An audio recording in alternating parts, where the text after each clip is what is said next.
Soy caos. Soy la sustancia con la que vuestros artistas y científicos construyen los ritmos.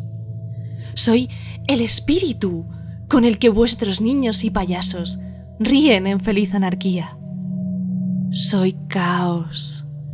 Estoy viva. Y os digo que sois libres. Bizarro Discordia, un podcast desacostumbrado, caótico, inopinado, espialidoso de Orcini Press. Hola tú, salve Eris. Estás escuchando Bizarro Discordia, un programa hecho por humanos y sin trazas de inteligencias artificiales. Este es el tercer programa que le dedico a los Network States o estados en red, que son una suerte de utopías tecnofascistas que los multimillonarios de Silicon Valley quieren llevar a cabo. Como ya dije en el episodio anterior, no son más que delirios de niños ricos que se creen que ahora van a inventar las micronaciones, pero el problema es que tienen dinero para intentar llevar a cabo sus fantasías. Ya hemos visto que el propio Elon Musk se compró un puesto en el gobierno de Trump, desde el que estuvo desmantelando el Estado, y todo ello según las tesis de neorreaccionarios como Curtis Yarvin. Si no sabes muy bien de qué va todo esto, te emplazo a que escuches el programa 17 de Bizarro Discordia, donde explico todo esto en profundidad.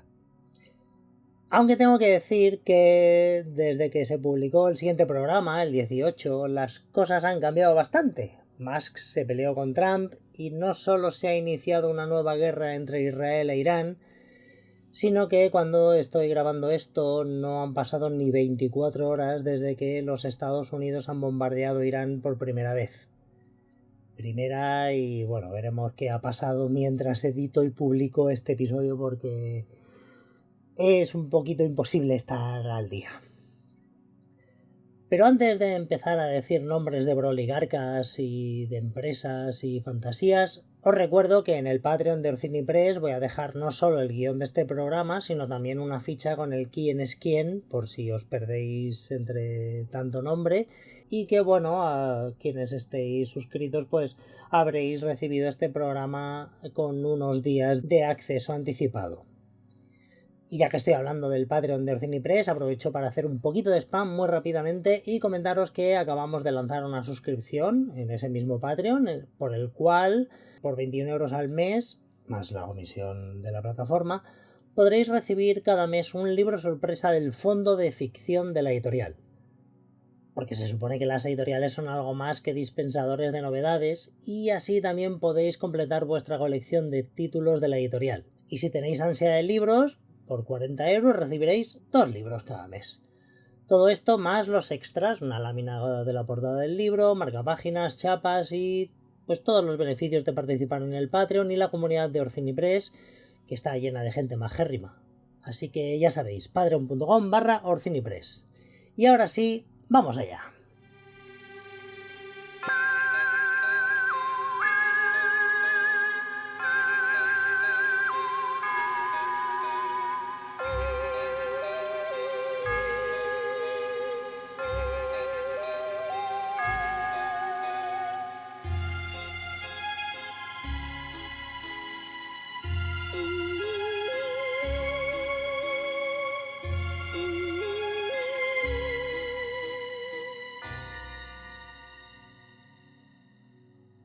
Junio de 2022.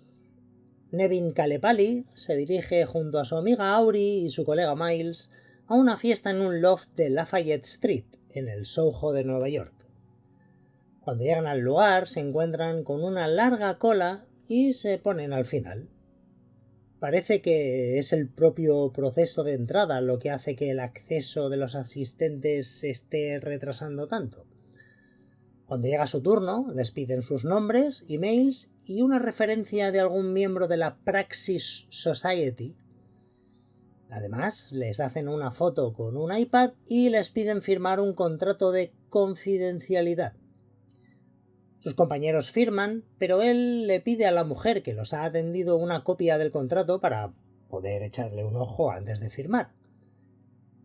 Esto descoloca un poco a la mujer de la entrada, que llama al organizador del evento. y cuando éste llega se queda tan aturullado que finalmente Nevin consigue pasar sin tener que firmar nada. Cuando acceden se encuentran con un enorme loft de grandes ventanales que es a la vez oficina y espacio para reuniones.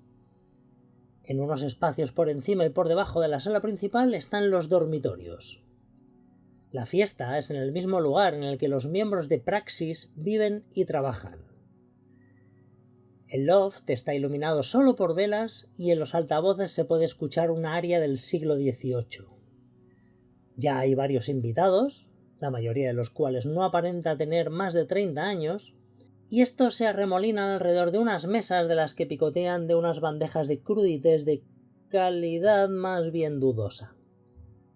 Poco rato después, cuando ya han llegado la mayoría de los invitados, aparece Eric Wahlberg, quien ostenta el cargo de jefe de la comunidad, y congrega a todo el mundo en el centro de la sala. Entonces se gira hacia un tipo de 20 y tantos años vestido con una sudadera negra con la capucha puesta y lo presenta como Dryden Brown, cofundador de Praxis y gran protagonista del programa de hoy. Vamos a construir una ciudad de cero en algún lugar del Mediterráneo, anuncia. Esta ciudad se llamará Praxis, palabra griega que significa práctica como opuesto de teoría. Y según continúa relatando Brown, los cimientos de esta nueva ciudad serán una serie de principios espirituales compartidos por sus miembros. A saber, la salud física, un gusto por la belleza y principalmente, cito, la intangible llamada de la frontera. Y a partir de ahí continúa enumerando las virtudes de la futura ciudad.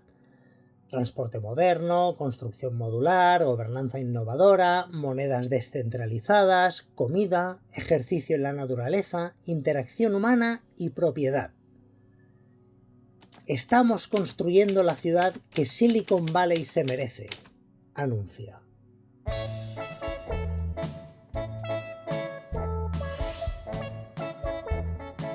Después del discurso, Wahlberg divide a los asistentes entre unos, doses y treses. A Nevin le toca estar en el grupo de los unos, junto a sus dos amigos Aubrey y Miles, y los sientan en una mesa junto a dos tipos estándar, que seguramente trabajan en el mundo financiero, a Rob y Daniel, dos veteranos tan guapos que parecen caricaturas, y que dicen haber servido juntos en la Armada, Paul Bandera, del Departamento de Operaciones Estratégicas de Praxis, y el propio Eric Wahlberg, el jefe de la comunidad. Aunque la conversación en un principio parece ser un toma y daca entre gente que intenta demostrar lo lista que es, termina tomando un cariz de lo más lógico, y es que la gente quiere saber cómo será esta ciudad. ¿Qué van a hacer con el crimen? ¿Tendrá colegios? ¿Una constitución? Wahlberg parece cada vez más frustrado por las interrupciones. En un momento compara Praxis con la formación del Estado de Israel, a lo que nuestro amigo Nevin le pregunta si habrá que echar a la gente de sus tierras para construir la ciudad. A lo que Wahlberg le contesta: yo antes trabajaba para el gobierno de Israel, así que no pienso entrar en esa conversación. Después de esto les asegura que solo están buscando terrenos no urbanizados. A partir de aquí Wahlberg empieza a poner excusas sobre el por qué no puede dar más respuestas. No me está permitido hablar de esto, yo no soy el portavoz, la intención de este evento no es responder a estas cuestiones. Finalmente, su colega Paul Bandera interviene para echarle un cable al jefe de la comunidad. Si supierais los progresos que hemos hecho, no seríais tan escépticos. Pero claro, por ahora no han demostrado nada. Antes de marcharse, Nevin le pregunta a la mesa qué es lo que los ha atraído de esta sociedad libre que por ahora solo parece ser imaginaria. Uno de los comensales le dice que está harto del sistema bipartito estadounidense y que el Partido Demócrata está conchavado con el republicano. Otro dice que está cansado de los entornos intelectuales en los que ya no se permite disentir. Y un tercero se queja de que de camino a la fiesta ha estado a punto de pisar una mierda de perro.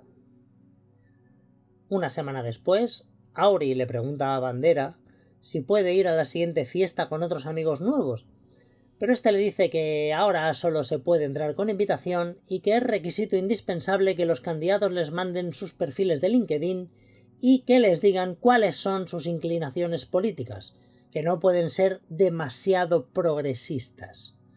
Unos días después, en una conversación similar, le dice Bandera que no se le permitirá acceder por hacer demasiadas preguntas, y que su amigo Nevin tampoco podrá ir porque se negó a firmar el contrato de confidencialidad.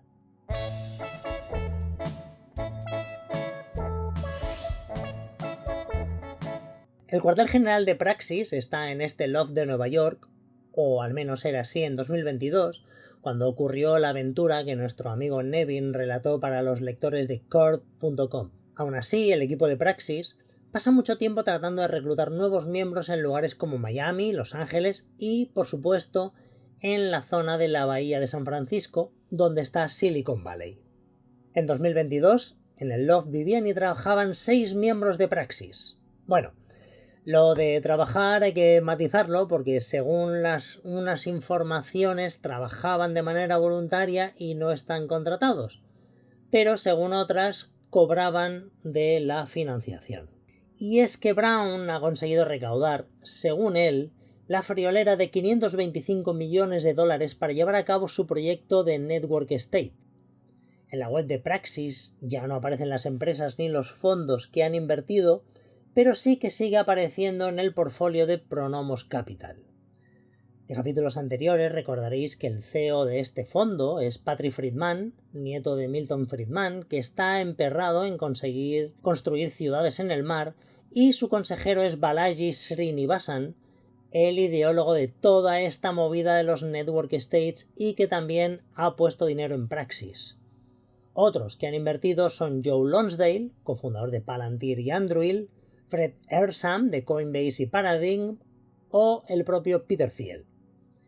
Pero según se comenta en algunos círculos, Thiel ha dejado de darle bola a Dryden Brown porque dice que no va a ser capaz de dar lo que promete. Quizá es por eso por lo que durante los meses en los que he estado preparando estos programas sobre Network Estates han desaparecido tanto el logo de Pronomos como del resto de fondos y empresas que les han estado dando dinero, especialmente varios relacionados con el mundo de las criptomonedas, como Paradigm, a la que ya he nombrado y que era una de las principales inversoras de FTX, plataforma de intercambio de criptomonedas que a finales de 2022 tuvo una crisis de solvencia. Básicamente porque era un esquema Ponzi. Es más, Sam Bankman-Fried, CEO de FTX y que ahora mismo está en la cárcel, también invirtió en Praxis. Sobre la historia de FTX os recomiendo el capítulo número 40 del podcast El Cisne Más Negro, en el que cuentan esta historia. Os voy a dejar el enlace en la descripción de este episodio. Vamos a seguir un ratito con la web de Praxis. Antes, cuando entrabas, te encontrabas con la imagen de una ciudad que parece algo así como el Asgard de las pelis de Marvel y se podía leer La próxima América, construida en Internet. Praxis es el primer estado en red. Pero a mediados de junio de 2025, que es cuando estoy preparando este programa, podemos ver una vista aérea generada por IA de una ciudad ficticia sobre la que se puede leer Reclamemos Occidente, una red soberana para la era de la inteligencia. Y obviamente el botoncito de unirse a Praxis. Supongo que si estás escuchando esto no hace falta que recuerde que esta noción de recuperar Occidente es un continuo en todas las ideologías de ultraderecha. A esto hay que sumar lo que se desprende de las palabras de Brown sobre los ideales de salud física, belleza y frontera. Salud física, es decir, que rechazan todo tipo de discapacidad y seguramente de personas de lo que sea que él considera edad avanzada. La belleza, vamos, que se hace pajas pensando en que la ciudad se le llenará de tías buenas, seguramente todas de raza aria. Y sobre esto de la frontera hablaré un poquito más adelante. En una entrevista que le hicieron en Vanity Fair y publicada el 4 de junio de 2025, incluso se atreve a calificar el proyecto de California Forever, del que hablé en el episodio anterior, en el que han comprado un montón de hectáreas en el condado de Solano y que ahora se encuentran que no pueden construir, y dice de este proyecto de California Forever que es un proyecto muy aburrido de centro-izquierda y de baja testosterona. A Brown le gusta mucho citar a Ayn Rand, cuya filosofía objetivista es básicamente la psicopatía aplicada a la teoría política, y no me pienso bajar de esta colina. Y tanto es así que ahora se está dedicando a intentar recaudar pasta para otro de sus proyectos, Atlas, seguramente bautizado a partir del libro de Rand, La rebelión de Atlas. El lugar al que le ha echado el ojo para materializar Atlas es una zona del municipio de Vandenberg, donde ya hay una base aérea y el resto son playas protegidas, especialmente porque son el lugar de anidamiento del chorlitejo blanco, un pajarito que no solo protagoniza el corto de animación de Pixar titulado Piper, sino que resulta que está protegido por la ley de especies en peligro de extinción. Huelga decir que el chorlitejo tiene muy enfadado a Dryden Brown, así que pajaritos 1, broligarcas 0. Pero de Atlas apenas hay información y no hay ni una web, y me parece que es otro de sus inventos para intentar recaudar dinero a cambio de humo.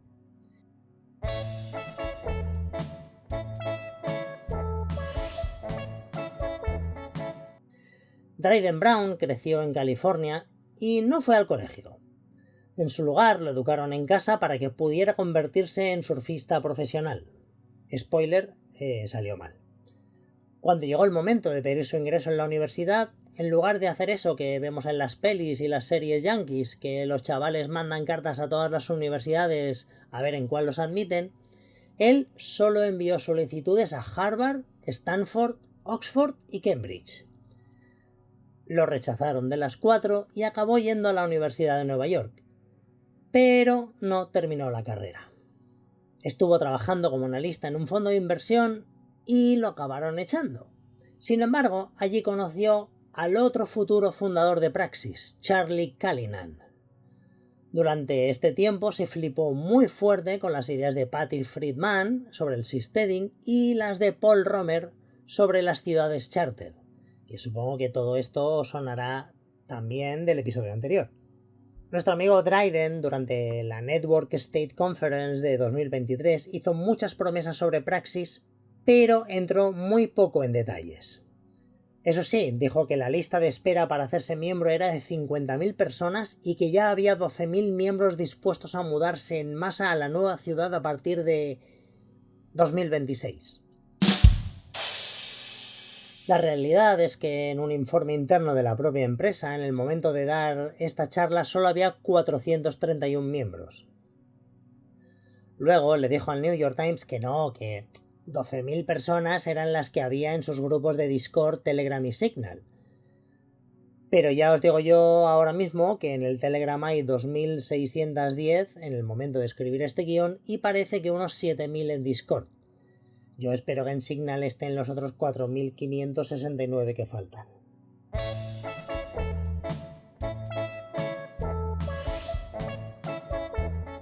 En 2019, Charlie Callinan ganó un torneo de golf y los dos amigos se vinieron muy arriba y decidieron usar el dinero para pagarse un viaje a Nigeria y Ghana, donde no conocían a nadie.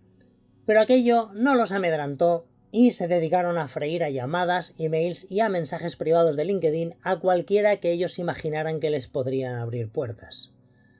Todo esto lo cuenta Brown con muchísima épica en un hilo de Twitter que ya ha borrado, y en el que incluso llega a decir que tenían miedo de que los secuestraran cuando iban por la calle. El caso es que con esa actitud de acoso y derribo, como la que usaría en una discoteca de East Village a las 4 de la madrugada, finalmente parece que consiguieron reunirse con uno de los miembros del consejo de administración de Eco Atlantic, una ciudad que se está construyendo en terrenos ganados al mar justo al lado de lagos, e incluso alguien consiguió que se reunieran durante unos minutos con el vicepresidente de Ghana. Obviamente lo acontecido en la misma no nos lo puede contar porque es secreto, pero culpa a la pandemia que ocurrió unos meses después de no poder continuar con el proyecto. El caso, por cierto, causó mucho malestar entre la población nigeriana y ghanesa, tanto por la actitud colonialista del blanco que va a África a salvar a los pobres africanitos de sí mismos, y granjeó muchas críticas a Mahmoud Bawumia, vicepresidente de Ghana y del que se dijo que dejaba entrar en su despacho a cualquier blanco que viniera con alguna moto que vender. Y es que recordemos que Brown y su colega decían que no tenían dinero para pagarse el billete, pero pretendían construir una ciudad entera. Pero, ¿por qué África? Dryden Brown suele hablar mucho de volver al mito de la frontera americana. Esa idea de un espacio masculino de aventura en la que todo está por descubrir y conquistar y que está muy enraizado en la construcción de los mitos estadounidenses.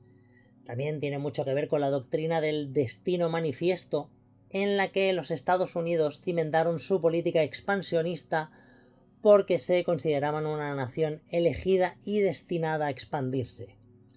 Esta ideología, a su vez, bebe de la ética puritana y protestante calvinista. En 1630, el ministro puritano John Colton dijo, y cito: «Ninguna nación tiene el derecho de expulsar a otra si no es por un designio especial del cielo como el que tuvieron los israelitas, a menos que los nativos obraran injustamente con ella. En este caso, tendrán derecho a librar legalmente una guerra con ellos y a someterlos».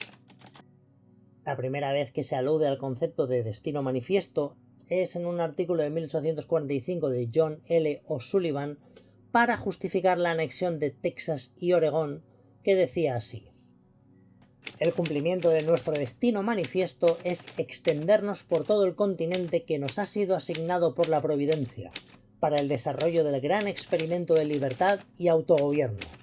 Es un derecho como el que tiene un árbol de obtener el aire y la tierra necesarios para el desarrollo pleno de sus capacidades y el crecimiento que tiene como destino».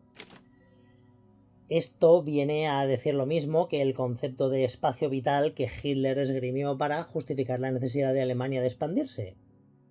Como estamos viendo, aunque la mona se vista de criptomonedas, internet e inteligencia artificial, toda la ideología en la que se basa es un refrito de ideas reaccionarias, colonialistas y fascistas. De hecho, como ya hemos visto en los 2 episodios anteriores, todo esto está muy relacionado con el movimiento neorreaccionario que propone volver a los tiempos anteriores a la Revolución Francesa. Pero en lugar de monarcas absolutos, lo que tendríamos al frente de los países son CEOs que los gobiernan como si fueran empresas. Y esto casa muy bien con las ideas de los libertarios estadounidenses y el capitalismo más salvaje de los neoliberales.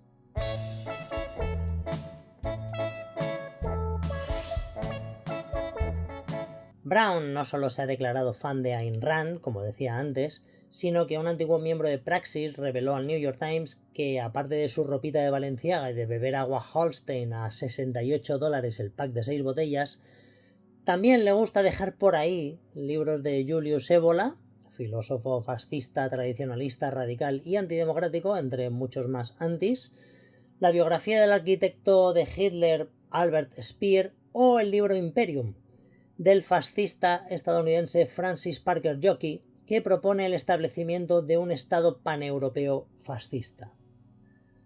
La web de Praxis dice que es una zona de aceleración de startups, en referencia a la teoría del aceleracionismo, y habla de criptomonedas e inteligencia artificial, pero al mismo tiempo ostenta una ideología basada en rechazar la diversidad, la igualdad y la modernidad para abrazar lo clásico.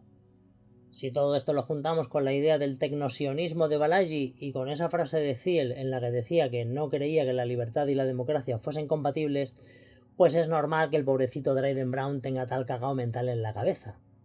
Normal cuando eres imbécil, claro. La idea del destino manifiesto a la que he aludido hace un rato no es una idea de 4 frikis con dinero. Es algo que está muy enraizado en el imaginario colectivo estadounidense. De hecho, responde a los mismos términos en los que se manifestaba Donald Trump al inicio de su segunda legislatura al hablar de anexionarse Canadá y Groenlandia. Dryden Brown estuvo bastante tiempo diciendo que estaban buscando un lugar en Europa para establecer Praxis. Alegaba, como ya he comentado antes, que seguramente se iba a establecer en el Mediterráneo, pero al inicio de la legislatura de Trump seguía sin revelar el emplazamiento. Eso porque no debe de conocer a los políticos españoles, que en un momento te pegan un pelotazo inmobiliario y te construyen las ciudades que tú quieras. Y estoy seguro de que si en lugar de África alguien les hubiera dicho a Brown y a Callinan que se pasaran por Valencia, Praxis ya sería como mínimo un descampado en obras en una ciudad inundable. Pero como decía, Trump lleva años fantaseando con comprar Groenlandia. Ahora habla de sobornar a los residentes con dinero o incluso tomarlo por las armas. ¿Pero por qué Groenlandia? Uno, por el tamaño y el espacio, que es 3 veces más grande que Texas y solo tiene 57.000 residentes. Y dos, la riqueza. Bajo el hielo hay reservas de gas, de minerales, tierras raras y seguramente hidrocarburos. En diciembre expresó la intención de nombrar como embajador en Dinamarca a Ken Howery, quien ya fuera embajador en Suecia con Trump y que es cofundador de PayPal y socio del Founders Fund junto a Peter Thiel. Es más, ya vimos que una de las primeras visitas al extranjero de J.D. Vance fue a Groenlandia, donde este atacó a Dinamarca y dijo que no habían hecho un buen trabajo como miembros de la OTAN.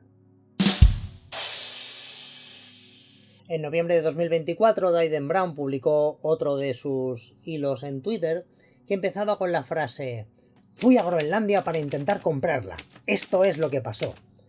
Spoiler, no pasó nada. En el hilo cuenta que empezó otra campaña de acoso y derribo a parlamentarios groenlandeses, cogió a 2 miembros de su secta y se fue a Nuuk. Allí dice que se reunió con esos parlamentarios, pero de nuevo sin ofrecer pruebas.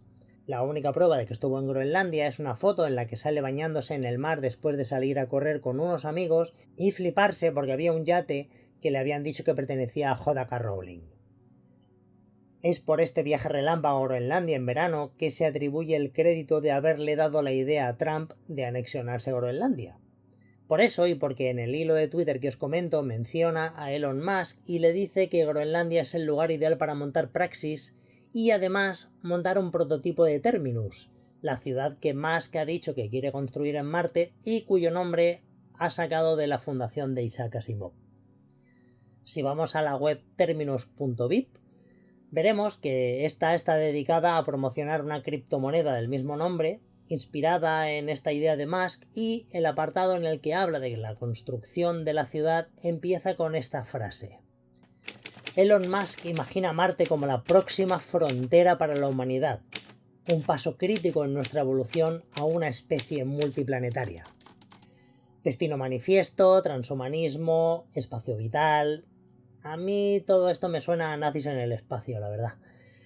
Pero bueno, da igual, porque Musk ya dijo hace 20 años que al cabo de 10 años ya estaríamos en Marte, y aquí seguimos, viendo como cada 2x3 le explotan las naves.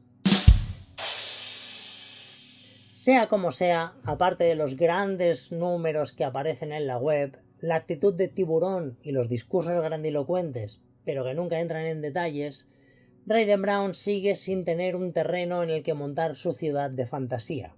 Ahora está por ver si abandona esta idea de Praxis en la que parece que ya no cree ni Peter Thiel y se centra en Atlas, o vete tú a saber qué hace.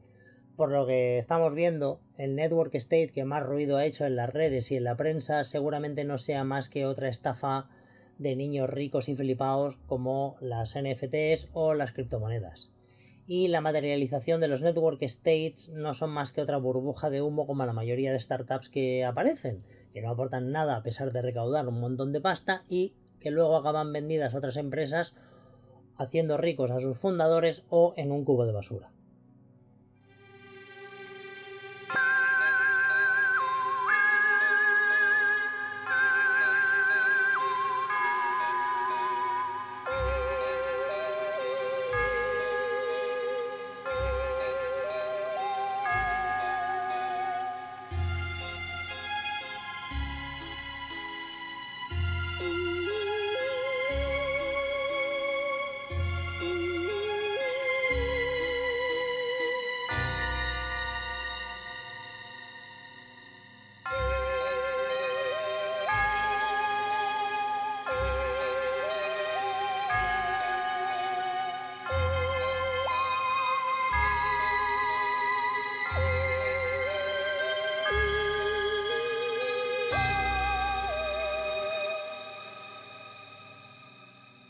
Y ahora vamos con otro tema y con otro de nuestros personajes favoritos. Para calentar un poco al público antes de un meeting durante la última campaña electoral estadounidense, el expresentador de la Fox y vocero de la ultraderecha, Tucker Carlson, habló de Trump como el típico padre estricto. Y cito: "Cuando papá llega a casa, ¿sabes qué dice? Has sido una niña mala, has sido una niñita mala y ahora mismo vas a recibir una buena tunda". El equipo de Trump corrió a crear una línea de merchandising, seguramente fabricada en China, con el eslogan Daddy's Home, es decir, papá ha llegado a casa. Y es que sus fans suelen imaginárselo como un padre conservador cuyo rol está asociado con la autoridad y la disciplina. Ellos sabrán por qué el ideal de paternidad para los republicanos es un padre maltratador. Pero bueno, lo cierto es que esto puede estar cambiando, o al menos tomando una lógica un poco distinta. O bueno, ahora que en teoría Musk ya está enfadado con Trump de manera oficial, a lo mejor ya no. Pero al menos durante un tiempo los votantes republicanos se han encontrado con otro tipo de paternidad al conocer la faceta de padre de Elon Musk. Gracias a una información del Wall Street Journal, el mundo descubrió que Musk, cuando no está tuiteando o haciendo el ganso, está continuamente escaneando en busca de madres potenciales para sus futuros hijos a través de interacciones y mensajes privados de Twitter. Como el típico depredador de redes sociales, vaya. El resultado de estos devaneos es que Elon tiene un número desconocido de hijos, pero que estaría por encima de los 14 que se le conocen hasta la fecha. El número exacto es desconocido porque hace firmar a las futuras madres contratos de apoyo económico con cláusulas de confidencialidad.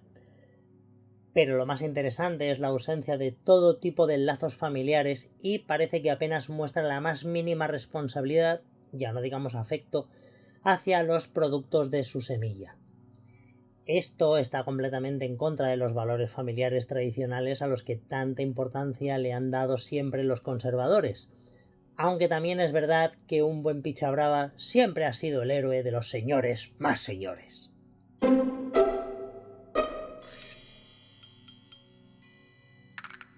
Bueno, picha brava tampoco, porque de los 14, solo una de las hijas fue concebida de manera natural, la primera.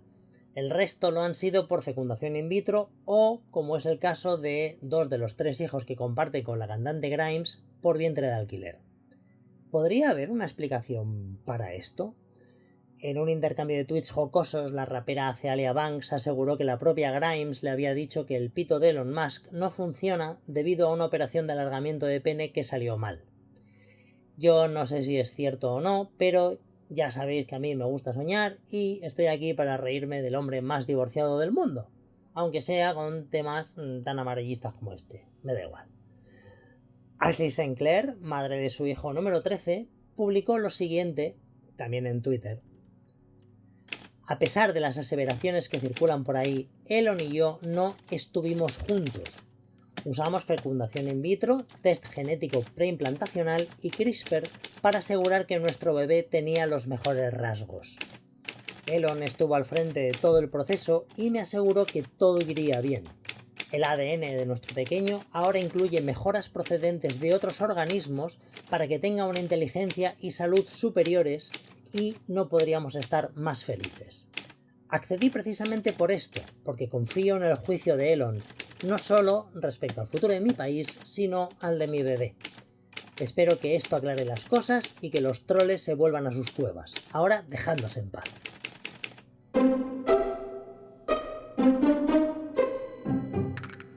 Apenas un mes después de esta publicación, Ashley Sinclair vendía su Tesla ante las cámaras para, según ella, poder mantener a su hijo, ya que Musk había decidido dejar de pasarle la manutención a la que se había obligado a sí mismo por contrato. También a través de Twitter pudimos leer a Grimes pedirle a Musk que por favor contestara a lo que le había pedido sobre la salud de uno de sus hijos, porque llevaba días sin cogerle el teléfono. Tanto Grimes como Sinclair han tachado a Musk de ser hipercontrolador y de emplear la violencia en forma de dependencia económica contra ellas. Y es que, bueno, yo qué sé, tampoco hay que ser doctorado en psicología para ver que Elon Musk seguramente sea psicópata y narcisista. Y es que, bueno, en realidad hay una diferencia entre ser pro familia y ser pro natalista. Sus declaraciones habituales lo han convertido en uno de los mayores voceros del ala tecnolibertaria del movimiento pronatalista, que es la vertiente más eugenésica de este, ya que pregonan que hay que traer al mundo cuantos más niños genéticamente superiores mejor. La división dentro del movimiento es real, la tradición contra tecnología, pasado contra futuro y reproducción contra familia. Igual que una de las fracturas que hay en el Partido Republicano entre su base fundamentalista cristiana y conservadora y los tecnobros como Musk y su cuadrilla. En la biografía de Musk publicada por Walter Isaacson y que se titula Elon Musk, o sea que no tiene pérdida, varias personas describen al magnate como autoritario. Al parecer de casta le viene al galgo porque su padre, al que Musk odia y emula a partes iguales, era cruel y dominante con él. De hecho, Isaacson cuenta que usa con sus parejas y empleados los mismos insultos que le decía su padre a él, y considera que el trabajo de los demás es hacer lo que él dice o asumir que se les va a castigar. También dice que destaca por su total falta de empatía y que tiene una visión del mundo jerárquica y estricta, amplificada por su complejo de Mesías. Y es que Musk piensa realmente que es el salvador de la humanidad. Por eso esa neura de diseminar por ahí su semilla y de proponerse como el colonizador de Marte. Pero da igual que su complejo de Mesías tenga una base fundamentada o no. Está acostumbrado a salirse con la suya porque es un hombre blanco y rico y con un acorde de palmeros que le dicen lo inteligente que es y él realmente cree que es verdad. Y es tan inteligente que, inventó el metro con su Hyperloop, igual que ahora ha inventado lo que en Estados Unidos se conoce como Company Town, que sería el equivalente a las colonias industriales o colonias obreras. Para refrescar la memoria, diré que son pueblos construidos alrededor de una fábrica o una mina, que por lo general estaban alejados de otros núcleos de población y que tenían alojamientos para los obreros, escuela, economato, espacios comunes y hasta una iglesia. De esta manera, los obreros podían vivir cerca del lugar de trabajo, pero todo acostumbraba a ser propiedad de la empresa. Musk se ha mudado a Texas, no solo para inventar el Company Town, sino porque allí las leyes le permitirían pagar muchísimo menos a su ristra de incubadoras humanas, que es como debe de considerar a estas mujeres. Como decía, le permitirían pagar muchísimo menos en gastos de manutención. Grimes y Musk se han denunciado mutuamente, la primera en un juzgado de California y el segundo lo ha hecho en Texas. Los motivos van desde la custodia al tema de la pensión, además de otros asuntos, pero el tema es que el juicio se dirimirá en el estado en el que se demuestre que viven los niños. Esto es importante porque en California no hay un tope en cuanto a las cantidades que se le pueden asignar a un padre en lo que se refiere a pensión mensual, pero en Texas el máximo para un niño es de $1.840 y $2.760 por 3 hijos, es decir, que el hombre más rico del mundo se ha mudado a otro estado para pagar una cantidad bastante irrisoria para él.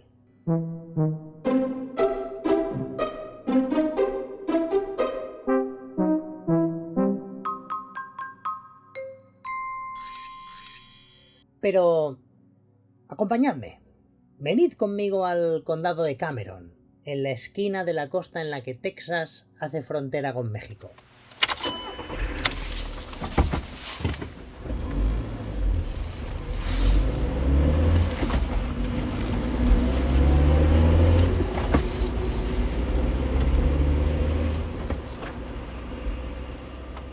Estamos circulando por una carretera que transcurre más o menos paralela al tortuoso trazado del río Bravo en dirección al recién nombrado Golfo de América. En el horizonte podemos ver 3 cohetes apuntando hacia el cielo. Mientras nos quedamos ensimismados mirándolo, una fila de Cybertrucks de Tesla nos adelanta.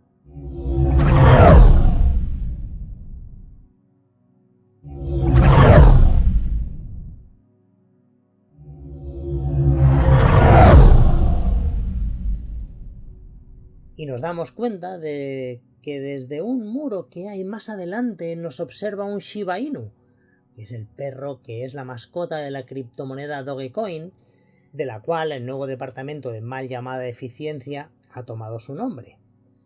Un poco más adelante... ¡Uy! Espera. Hay un busto de casi 4 metros de alto de... Nah, no puede ser. Uy, sí, lo pone ahí en la base. Pone exactamente Elon, también conocido como Señor de los Memes. En fin, tan solo unos kilómetros más adelante se encuentra el complejo industrial bautizado con el imaginativo nombre de Starbase, es decir, base espacial, lugar que sirve tanto de construcción como de lanzadera para los cohetes de SpaceX, la empresa aeroespacial de Elon Musk. Pero Starbase no es solo el nombre del complejo industrial, es el nombre de la ciudad en la que se sitúa, la ciudad más nueva de Texas y seguramente de todos los Estados Unidos. El pasado mes de mayo de 2025, 280 personas con derecho a voto decidieron convertir el terreno de apenas unos 4 kilómetros cuadrados en un nuevo municipio. La votación obtuvo un 97% de apoyo a la creación de Spacebase City. La mayoría de los votantes, residentes en la zona, eran empleados de SpaceX, y el flamante primer alcalde es Bobby Peden, vicepresidente del Departamento de Pruebas y Lanzamientos en Texas de, lo has adivinado, SpaceX. ¿Y qué significa que Musk haya conseguido crear un municipio nuevo? Pues según las leyes del Estado, entre otras cosas, puede imponer impuestos menores a la propiedad, extender permisos de construcción, crear su propio departamento de bomberos y su propio departamento de policía. De esta manera culmina un proceso que se inició en 2014 cuando SpaceX se instaló en esos mismos terrenos. Los habitantes de Brownsville, una comunidad en su mayoría de bajo poder adquisitivo, han visto desde entonces cómo la zona se iba gentrificando tanto por la llegada de empleados de la empresa como de turistas que van de paseo a ver esto de los cohetes de Elon Musk. No solo se quejan de que les están subiendo el alquiler, sino que además cada vez que hay un lanzamiento les tiemblan hasta las paredes de sus casas. En septiembre de 2024, la Agencia de Protección del Medio Ambiente sancionó a SpaceX con una multa de $150.000 por abocar cientos de miles de litros de aguas contaminadas a los humedales cercanos. Pero la empresa niega este hecho. Pero no solo contamina y le pega un meneo a los edificios de los municipios circundantes. Una investigación de la agencia de noticias Reuters ha descubierto que desde 2014 se han producido 600 accidentes laborales solo entre el personal de SpaceX, muchos de ellos serios o que han dejado a las víctimas con diversos tipos de discapacidad. 100 trabajadores sufrieron cortes o laceraciones, 29 se rompieron o dislocaron algún hueso, a 17 se les aplastaron los dedos o la mano entera, 9 sufrieron heridas en la cabeza que incluyen una fractura de cráneo, 4 traumatismos y una terminó con daño cerebral. Los casos también incluyen 5 casos de quemaduras, 5 electrocuciones, 8 amputaciones de miembros, 12 heridas en múltiples partes del cuerpo, 7 heridas oculares y entre estos 600 hay unos 170 accidentes menores que acabaron en esguinces o torceduras. Con estos números es incluso sorprendente que solo haya habido un muerto. Todo esto se debe a lo que antiguos y presentes trabajadores se han referido como un ambiente de trabajo caótico en el que trabajadores infracualificados y estresados acostumbran a saltarse las medidas de seguridad para poder llegar a tiempo a las agresivas fechas límite que Musk impone para sus lanzamientos. Obviamente, Musk alega que los trabajadores son responsables de sus propias medidas de seguridad.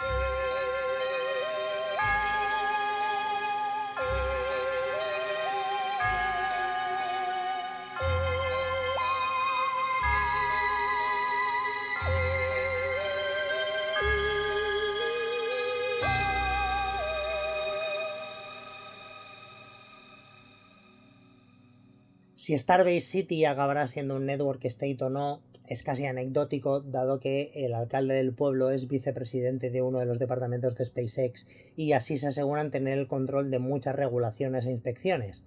Antes de terminar, no quiero dejar de nombrar otros proyectos de Network State ni algunas de las mamarrachadas de sus ideólogos, porque sí, hay mucho más.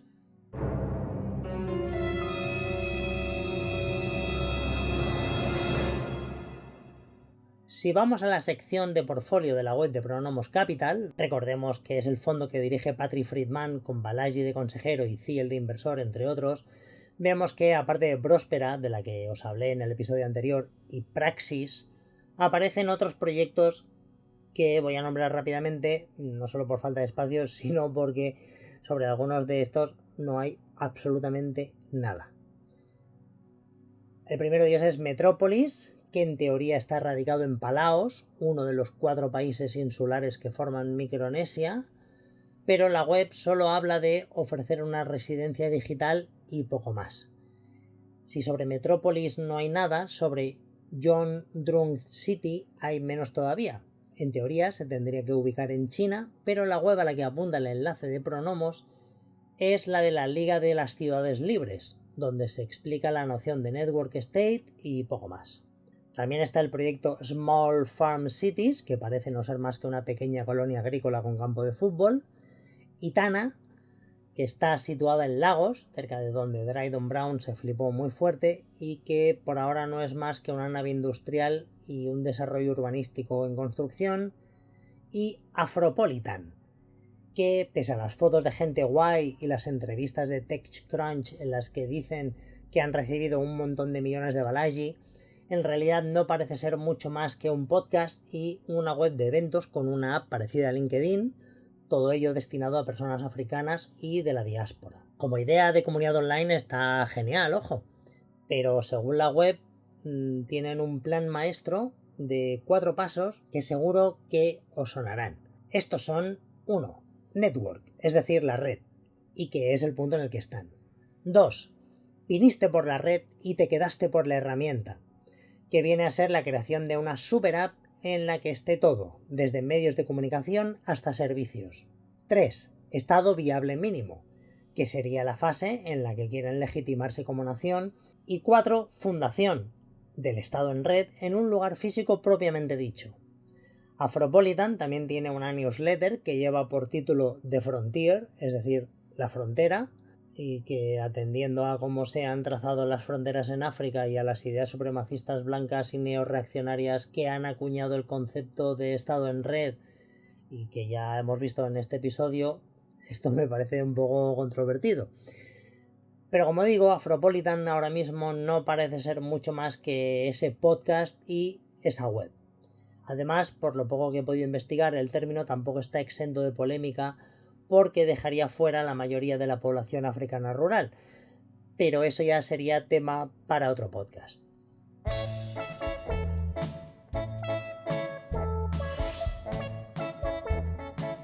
Como podemos ver, parece que esto de los Network States no es más que humo en cuanto a su materialización, aunque ya hemos visto que la ideología que tiene detrás ha llegado a acceder al mismísimo gobierno de los Estados Unidos y es una facción con bastante dinero y poder dentro del Partido Republicano. Y ya para terminar, volvamos un momento a la movida de la anexión de Groenlandia. Algo sobre lo que se ha especulado es que una manera que Trump tendría de poder poner en marcha este tema sería invocar la Ley de Emergencias Nacionales, por la cual se le otorgan ciertos poderes al gobierno para que lleve a cabo acciones que de manera normal las propias leyes del Estado no permitirían. Pero si Trump declara una emergencia nacional porque tienen pocas tierras raras y dice que la manera de conseguirlas es invadiendo Groenlandia, pues ya tendríamos el show montado. Aunque da igual, justo antes comentaba que hace unas horas Trump ha ordenado atacar 3 fábricas de uranio enriquecido en Irán y se ha quedado tan ancho. No ha pasado por el Congreso ni nada, se ha saltado directamente las propias leyes de los Estados Unidos. Pero bueno, esta ley de emergencias nacionales es la que James Ingalinera quiere que Trump declare. ¿Y quién es James Ingalinera? el fundador de Frontier Valley, de nuevo el mito de la frontera, una empresa que quiere fundar en unos terrenos públicos en Alameda Point, en la Bahía de San Francisco, una ciudad centrada en la producción de inteligencia artificial y gobernada de manera privada. El proyecto pretende puentear las leyes de medio ambiente y pretende que le cedan un terreno público, en lo que sería una apropiación al más puro estilo de los network states. La cuestión es que si le sale bien, podría constituir un precedente para que las empresas tecnológicas se hagan con terreno público, pasando por encima de los juzgados, del Congreso y del propio estado de California, con el que ya también estamos viendo que los trumpistas no se llevan muy bien. ¿Cómo resultará todo esto? Pues ya veremos, todavía está por ver. Mi paseo por los network states termina aquí. Espero que te haya gustado y ahora pasamos a la sección esta en la que os cuento un poquito mi vida y os diré las fuentes. Os digo, uno debe tener caos en su interior para dar a luz a una estrella danzante.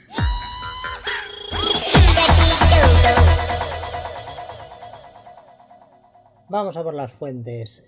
Son muchos enlaces, así que solo voy a nombrar las webs. En el Patreon de Orcini Press os voy a dejar la lista completa de todos estos enlaces por si los queréis consultar. Primero de todo, thenerdrage.com, wire.com, techcrunch.com, curve.com, la revista People, The Atlantic, New York Times, Vanity Fair, Gizmodo, Inside Hook, Mother Jones y Business Insider. También lo que sí que os voy a dejar son los enlaces a los hilos de Dryden Brown, que se han podido rescatar gracias a las aplicaciones de desglose de hilos. Y por supuesto las webs de Pronomos, Praxis, Ciudad de Starbase, Metropolis Global, Itana, Afropolitan, Small Farm Cities y Terminus.vip. Bueno, madre mía, estoy sudando completamente. Tengo que cerrar todo en mi habitación para que no entren ruidos y además tengo que apagar el pingüino, con lo cual, primero para que no haga ruido y luego porque me destroza la garganta. Así que ahora mismo estoy empapadísimo en sudor. Así que espero que os haya gustado esto porque me estoy muriendo. Antes de terminar, pues quería dar las gracias a los comentaristas habituales porque así, bueno, conseguís que me den, que tener ganas, ¿no?, de seguir contando estas locuras, aunque tengan el cariz que tengan, ¿no? Ya a mí sé que muchas de las cosas que he estado nombrando aquí son chungas, pues gente además con mucha pasta, pero con lo que quiero que nos quedemos es con lo esquiciado de todo esto. De nuevo, señores con dinero haciendo chorradas y vendiéndose humo, y yo creo que además estafándose entre ellos, que es maravilloso. Pero bueno, yo es lo que veo que es un poco el bizarro de nuestra vida cotidiana, ¿no?, de esta posrealidad chunga que nos ha tocado vivir. Y bueno, quería dar las gracias a los comentaristas habituales como Inmaculada, Vocerildo, Cora, Titagu, y también quería leer un comentario de Dafne GLL en el primer capítulo sobre los Network States, y dice así: me parece genial tu reflexión sobre quitar la voz robótica de la intro y estoy muy de acuerdo. En un mundo en el que se está tendiendo cada vez a los contenidos generados artificialmente y sin alma, es maravilloso posicionarse en contra y reiterar que podemos hacer cosas de más o menos calidad, más intelectuales o más tontucas, pero hechas con intención y cariño por personas. Comparto totalmente que los que usan la inteligencia artificial generativa en sus avatares, portadas de todo tipo, pósteres de eventos, etc. son unos cutres. He oído muchas justificaciones, pero al final a mí siempre me transmite falta de interés por lo que estás creando, por muy pequeño que seas. Me parece menos mediocre poner un dibujo malo, sinceramente. esa ansia por la eficiencia se lleve a quien se lleve por delante. Renunciar a las actividades que nos hacen sentir por no ser productivas o tomarnos demasiado tiempo nos llevan a lugares realmente terroríficos. Y creo que es importante reflexionar como supuestos seres humanos, como los protagonistas de este podcast, pueden llegar a esos niveles de ego y falta de empatía y sobre todo cómo alejarse lo máximo de ese camino. Estoy muy de acuerdo contigo. Creo que has dicho exactamente lo que yo pienso, Dafne. No sé si en algún momento hablaré del tema de los psicópatas, sociópatas, narcisistas, que es algo que personalmente me interesa bastante después de haber conocido a algunos o a los efectos que esta gente tiene en las personas. Y muchos tíos no tienen por qué estar en situaciones de poder, ¿no? Sino que seguramente conozcamos a más de uno que no está en la misma posición que Elon Musk o que Donald Trump, de los cuales no hace falta, como decía antes, no hace falta ni ser psicólogo para darse cuenta, ¿no? Y también sobre el tema de la IA, yo creo que todo el mundo tenemos derecho a hacer arte. Creo que todos tendríamos que poder hacer arte cuando queramos, pero no sé, si no tienes talento para hacer algo, pues o no lo haces o practicas y aprendes como todos los demás, porque lo guay del arte es precisamente hacerlo. El resultado da igual, lo que pasa que estamos en un punto en el que tenemos que monetizar también nuestros hobbies. Aquí estoy yo pidiendo dinero por el podcast, por si alguien se quiere suscribir, porque va a ser muy difícil profesionalizarse. De hecho, hay gente profesional a la que conozco que no ganan ni siquiera el sueldo mínimo y flipas con sus podcasts. O tienen que sacar el dinero pues de colaboraciones, podcasts patrocinados y cosas así, ¿no? Entonces, si no sabes hacer algo, aprende y disfruta aprendiendo.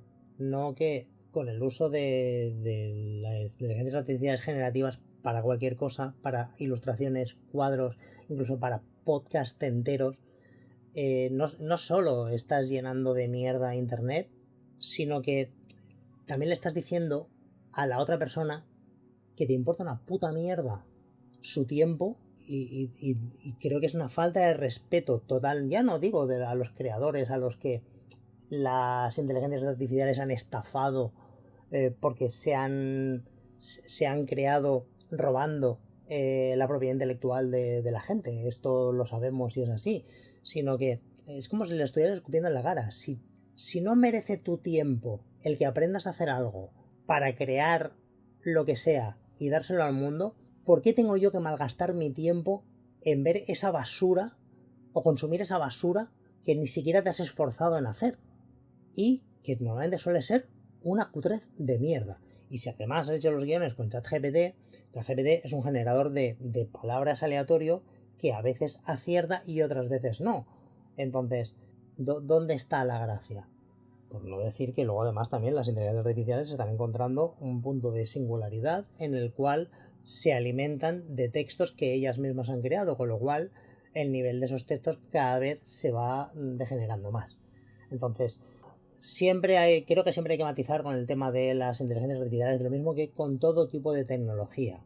El lenguaje es una tecnología, los botones del pantalón son una tecnología, posicionarse en contra de la tecnología es una tontería, porque pues, la tecnología acompaña al propio ser humano y a unos cuantos animales también, porque hay cuervos o simios que utilizan herramientas o pulpos, en esto tampoco lo olvidemos, pero es algo que acompaña al ser humano. Pues claro que va a haber tecnologías y la cuestión es qué es lo que hacemos con ellas.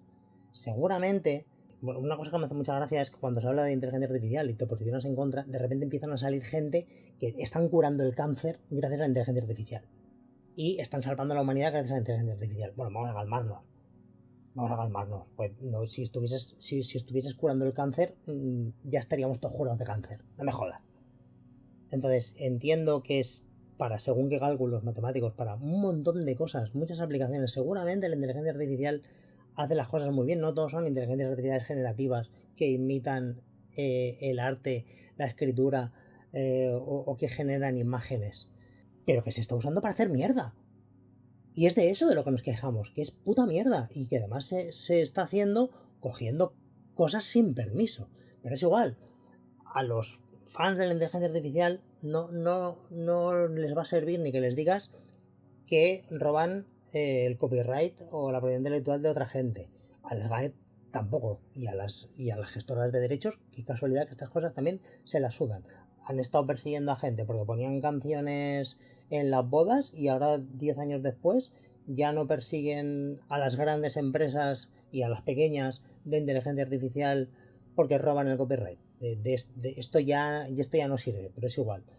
Tampoco les sirve decirles que polucionan un montón. Cualquier prompt que le pongas a ChatGPT está tirando una cantidad de agua increíble. Les da igual que estemos contaminando gracias a las inteligencias artificiales. Entonces, si ellos quieren tener el derecho de joder, es que yo le quiero preguntar a ChatGPT qué calzoncillos me pongo hoy porque tengo el cerebro frito y no tengo narices a elegir qué calzoncillos me quiero poner, pues ¿qué vamos a hacer? Es lo mismo que la gente que sigue yendo al Resu o al Sonar después de saber que estos festivales los ha comprado KKR, que es un fondo israelí que se está lucrando con la masacre y el genocidio que está habiendo en Gaza y además también comprando pisos en nuestras ciudades, con lo cual nos están subiendo el alquiler. Pero bueno, es igual, ellos quieren tener derecho a poder disfrutar del festival porque los niños van a seguir muriendo. Pues genial, contra esta gente es que no vamos a poder hacer nada. No hay nada que hacer, hemos perdido. Así que lo único que podemos hacer es pues, reírnos de ellos y recordarles que lo que hacen es mierda y reírnos porque es que realmente es que es mierda. Las imágenes de esa inteligencia artificial, la mayoría de ellas son mierda y las utilizan para hacer mierda. Así que yo propongo eso, que nos riamos de ellos y a tomar viento.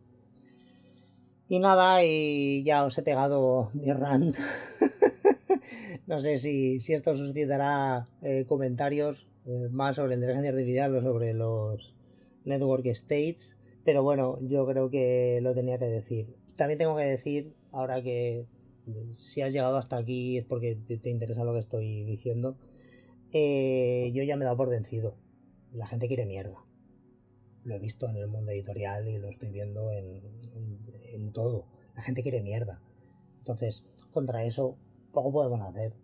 Pues nada, seguir haciendo estas cosas porque nos gustan, porque nos lo pasamos bien y seguir diciéndole a la gente que hace cosas que nos gustan y que valoramos, decirles que nos mola. No lo digo para que me dejéis comentarios a mí, aunque ayuda mucho, pero sí, yo qué sé, si te ha gustado un podcast, si te ha gustado una ilustración, si te ha gustado un libro, díselo al autor, porque yo también lo he visto después de trabajar con autores de mucho tiempo.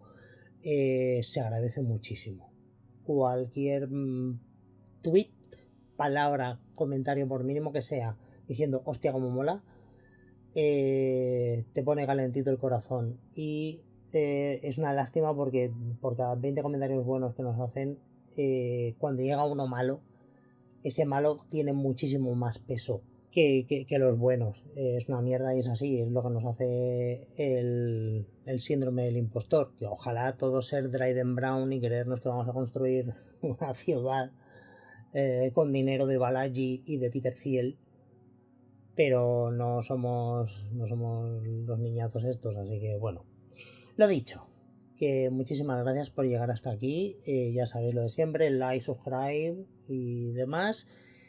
Y os emplazo a escuchar el siguiente programa de Bizarra Discordia, que será seguramente un manzanazo.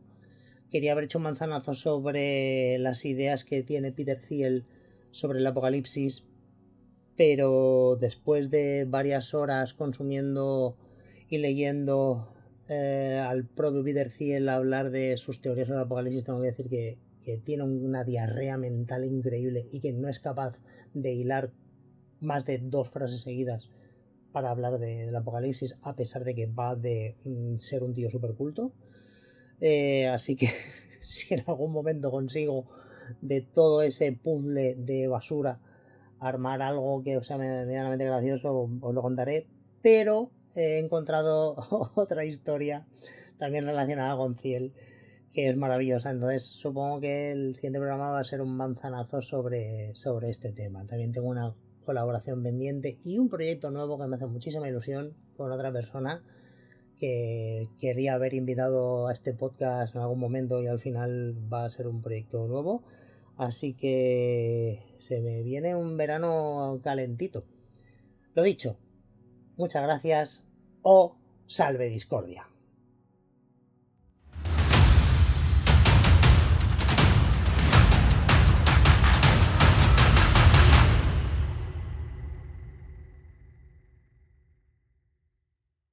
Peter Thiel, de la cual el nuevo departamento